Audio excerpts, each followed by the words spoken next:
So habt ihr die erste Portion Hard Music auf die Ohren bekommen. Wir kommen zur Strong Message. Macht doch so 1-2 Schritte vielleicht nach vorne oder so. Das einfach hier, nehmt Platz, sitzt am Boden, irgendwo am Rand, dass alle vorne sehen. Der Daru hat uns als Einstieg einen Song von Halloween mitgebracht. Und da lassen wir rein.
Are you metal?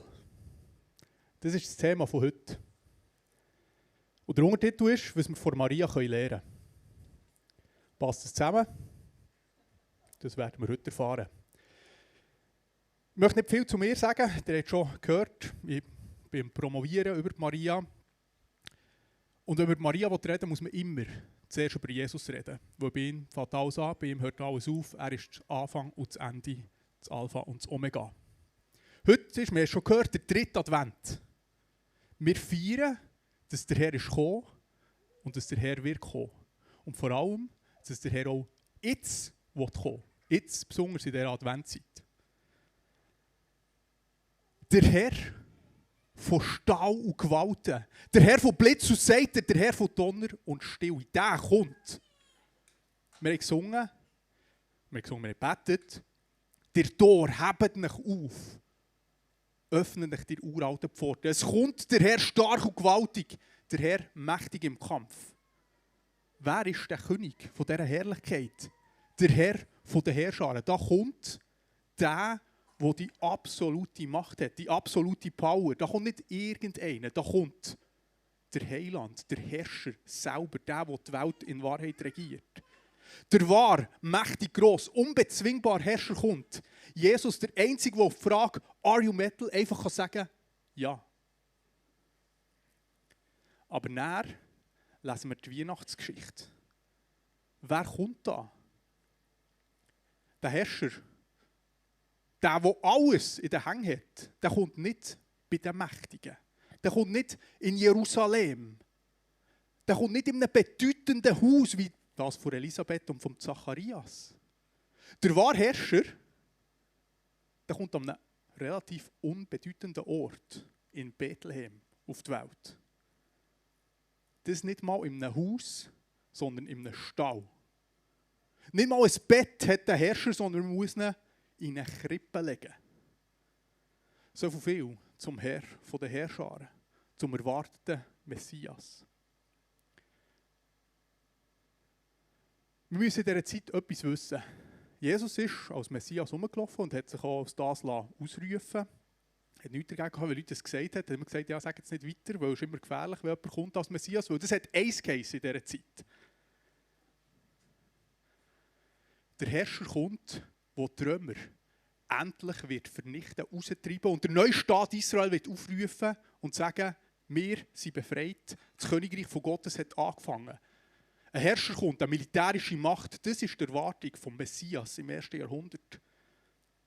Einer, der kommt und endlich Befreiung, Erlösung schenkt, Erlösung aus der Gefangenschaft der Römer. Und was macht der Jesus?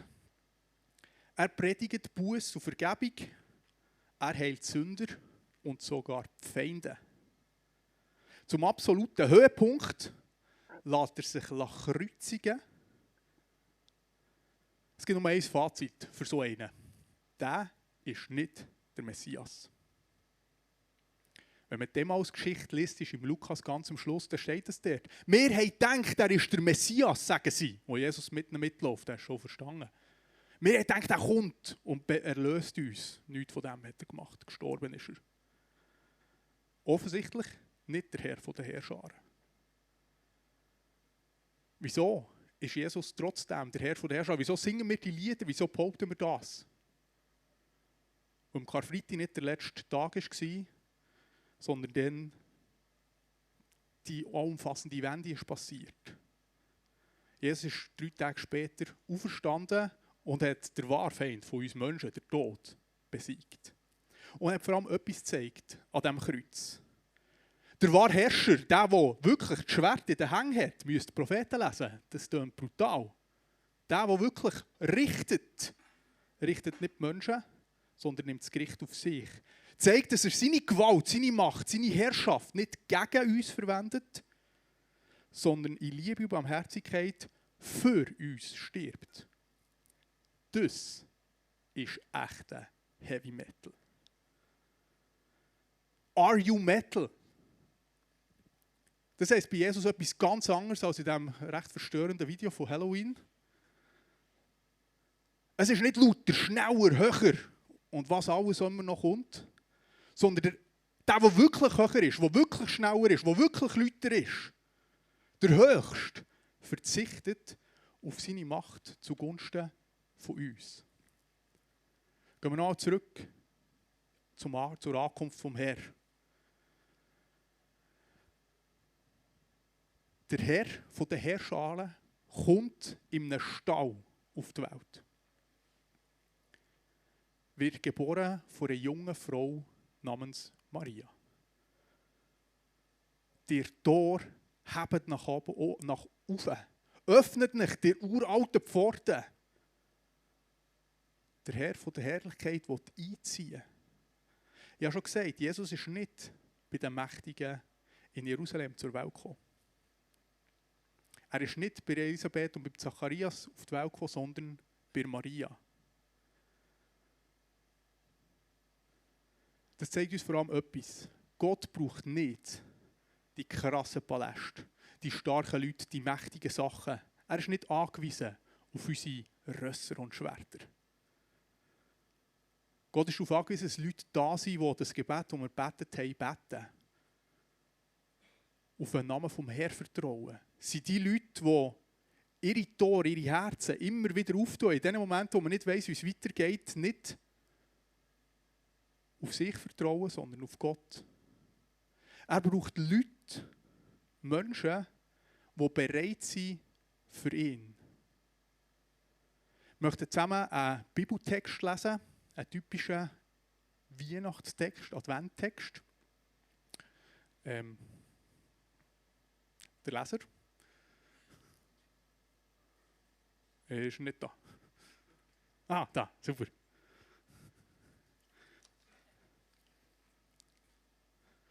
Er wird uns den Text lesen, wir können dem lauschen, wir werden auch noch ein paar Sachen dazu sagen. Aber wir hören jetzt auf den berühmten Predigttext, wo der Engel zu Maria kommt. Elisabeth war im 6. Monat schwanger. Da schickte Gott den Engel Gabriel zu einer Jungfrau in die Stadt Nazareth in Galiläa. Sie war mit einem Mann verlobt, der Josef hieß und ein Nachkomme Davids war. Die Jungfrau hieß Maria. Der Engel trat bei ihr ein und sagte: Sei gegrüßt, Gott hat dir seine Gnade geschenkt, der Herr ist mit dir. Maria erschrak über diese Worte und fragte sich, was hat dieser Gruß zu bedeuten? Da sagte der Engel zu ihr: Fürchte dich nicht, Maria. Gott schenkt dir seine Gnade. Du wirst schwanger werden und einen Sohn zur Welt bringen.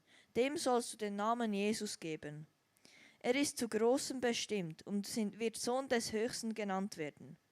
Gott, der Herr, wird ihm den Thron seines Vorfahren David geben. Er wird für immer als König herrschen, über die Nachkommen Jakobs. Seine Herrschaft wird niemals aufhören. Da sagte Maria zu dem Engel: Wie soll das möglich sein?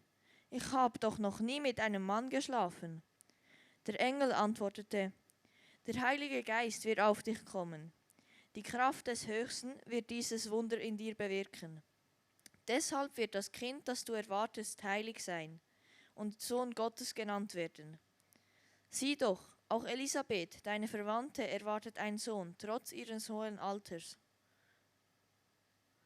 Sie ist jetzt im 6. Monat schwanger.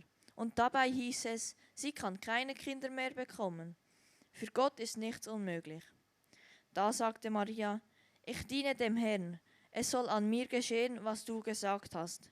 Da verließ sie der Engel. Wort vom lebendigen Gott. Merci vielmals fürs Lesen.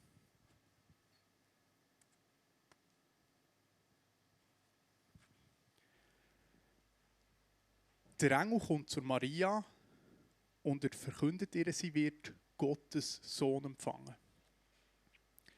Ihre Antwort auf das Geschehen ist relativ schlicht und umso radikaler. Siehe, ich bin die Magd des Herrn. Ich bin da, haben wir vorher auch gesungen, here I am. Ich bin da. Mir passiert, mir soll geschehen, wie du es sagst. Sie ist gehorsam. Das kommt von einem Wort, das man gehört hat und nach dem Gehörten handeln.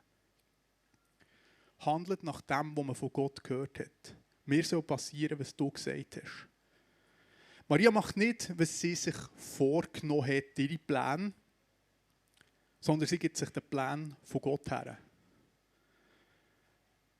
Wir erinnern uns daran, die Juden in dieser Zeit haben einen Messias erwartet, der die Römer vertreibt. Es hat immer wieder vor Jesus und nach Jesus andere Messiasen gegeben. Die haben genau das gemacht. Römer bekämpft. Die haben es sogar recht weit geschafft. 3 Jahre lang ein Reich ausgerufen, sogar Münzen geprägt, die kann man anschauen. Heute kennt ihn niemand. Der Einzige, den man heute als Messias noch kennt, ist Jesus. Es hat immer wieder Leute gegeben, die mit Macht und Gewalt gegen Rom, gegen Babylon, gegen was auch immer, gegen das Imperium ist, das ihn bedrängt, sich gegen das auflehnen.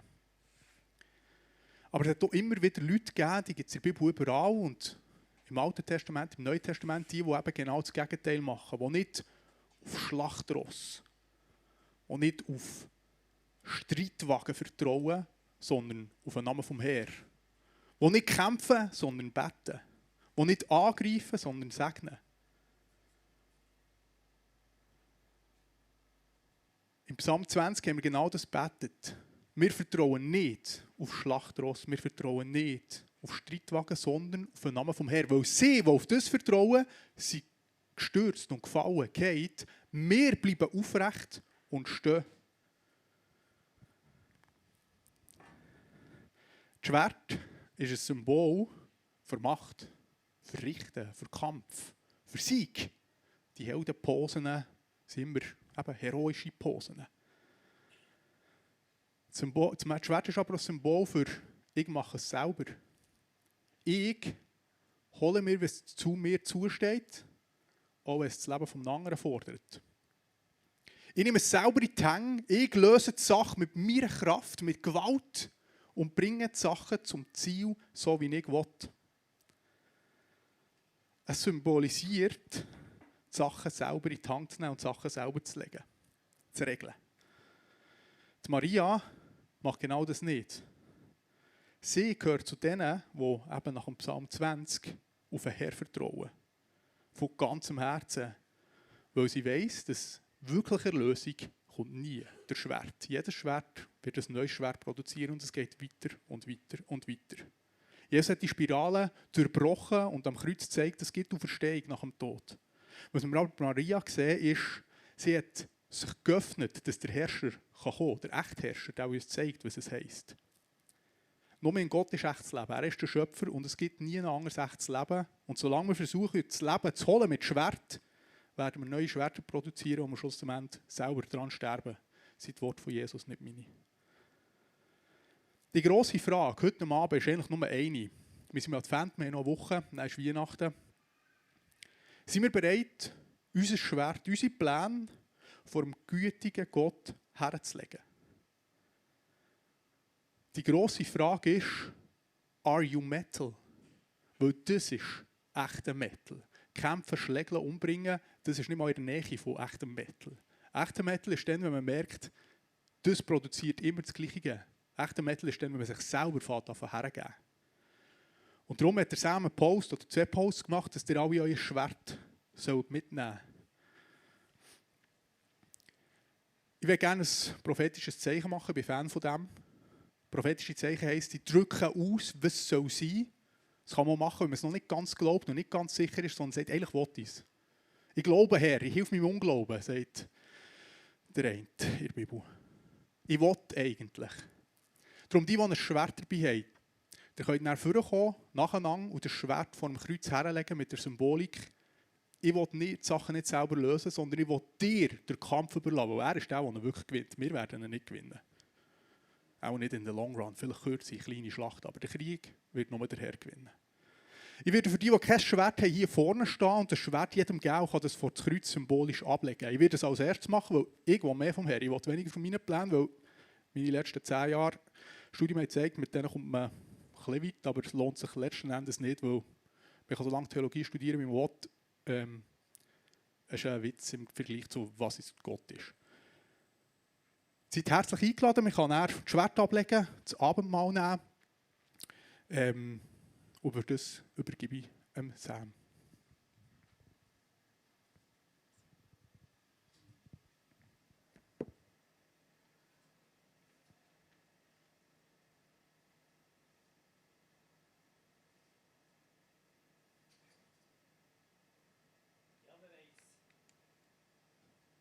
Wir wollen uns zusammen vorbereiten auf das Abendmahl und auf die Möglichkeit, eben das Schwert abzulegen. Wir beten zusammen das Gebet von unserem Herrn. Unser Paar im Himmel, dein Name soll uns heilig sein. Dein Königreich soll kommen. Dein Wille soll geschehen, wie im Himmel, so auch auf der Erde. Gib uns das jeden Tag wieder neu, was wir zum Leben brauchen. Vergib uns unsere Schuld, genauso wie wir auch denen vergeben, die an uns schuldig werden. Führ uns nicht in Versuchung, sondern mach uns frei vom Bösen. Denn für immer gehört dir die Herrschaft, die Macht und die Herrlichkeit. Amen.